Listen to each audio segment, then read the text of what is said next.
Before you start releasing and working through your stress, I just want you to identify what are the causes.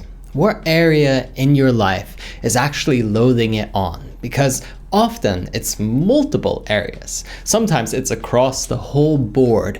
And if you don't recognize where it's coming from and how it's being generated, then even if you work through it and process it, it will keep coming back. So ask yourself the big picture question of the things that are generating stress for me.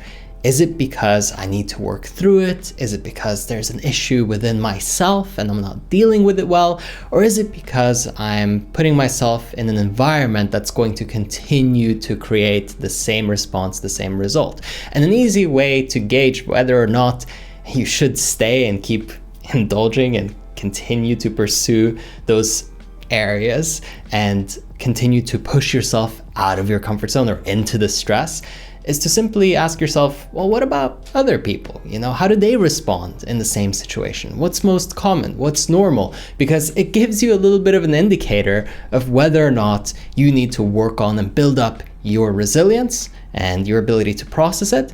Or maybe, this is just how it is and it's going to continue to happen and you really need to reevaluate your big picture decisions and choices. And that really helps you to get clarity and understanding of where you stand and to calibrate, really, what's the right choice going forward, big picture. Now, whatever stress is being generated, to quickly release it, one of my favorite methods is to simply make a fist with both hands while you raise them up towards your chest and then push them out as you let your hands go down and just hang, by your sides.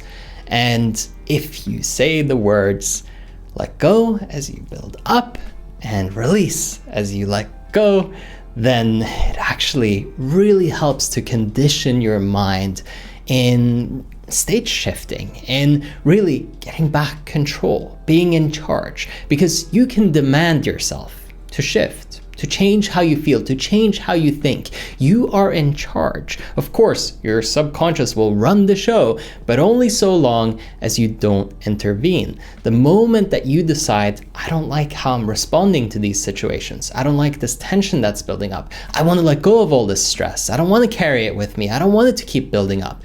Okay, now we have a new path ahead of us. And better yet, if you can do it right as you are being triggered. Of course, it's usually more comfortable and convenient to process it after it's happened. And that's great. If you can do that, that's better than not doing it by miles. But if you can really catch yourself as it's building and notice yourself getting tense, getting worked up, right? Responding with that stress body language, then you can make an even bigger impact, because when you shine the light on your own behavior and you realize what you're doing to yourself, then it's much easier to stop the pattern. It's one of the greatest ways to pattern interrupt, because not only are you shifting or changing your behavior, but you're proactively actually letting go and releasing the tension, conditioning your mind that every time stress and tension is being built up, you're going to just breathe it out, let it go. You're not going to carry it. Many people, they have it in their neck. Some people, they feel that tension in their shoulders. Some people maybe in their back. Some people maybe even in their hips or their lower back. Look at where you place it. Look at where you store it. And something as simple as just pushing those buttons physically as well to help alleviate, to complement this. And the more that you work on noticing as it's building up, and the more that you physically process and work through it and release it, and the more mentally you process, work through it and release it, the easier it becomes. Really, this is a skill just like any other. Your ability to handle it and how much of it you can handle really only depends on how much you practice. Not just any practice though, just getting stressed all the time will wear you down and lead to burnout. But if you process it well, you will only be getting stronger. And that old phrase, pressure makes diamonds, right? Well, only if it's the right kind of pressure, only if the pressure is applied properly. The moment that you just load on pressure, And people tend to crack if you don't have any real ways of dealing with it. If you don't have the right tools and the right methodology, then no wonder that you can't cope. And then what happens? Well, you want to run away, you want to escape, you want to just feel good, and we seek instant gratification as a quick fix. So also notice, what do I run to for escapism? What do I go to let go? What's my coping mechanism? Because you definitely have one. We all do, right? And it's just being honest with ourselves and realizing that, hey, wait a second, I have a pattern here. And this is what I do every time that all this pressure gets built up, because I have no other way of releasing it that I know of. But if you practice this method, and also you can add in meditation, you can add in, just workouts, and good exercise will really, really help, of course, and quality sleep, and you do all the basics, it'll definitely make this easier on you. But if you're just consistent with this practice already, if you were doing nothing before, you'll feel that pull lessen. You won't be as compelled to run to the coping mechanism, because you kind of feel like you can handle it yourself. You can really stand up and push your chest out and be proud of yourself, because you are handling it properly instead of letting it get to you and letting it wear you down. I really want you to take charge here. I really want you to make stress something that you don't try to avoid or something that you're afraid of, but rather something that you use as an opportunity, to work on yourself, to grow, to become a better person. It shouldn't be your enemy. Just like fear. For many people, fear is this thing that they try to avoid at any cost. But actually, it's a great way to look at what you need to confront and work through. It's supposed to be there. You're supposed to feel this way and respond this way so that you can learn something. And if you keep dodging and avoiding it and escaping, then, well, yeah, it's gonna keep coming back because you haven't learned your lesson.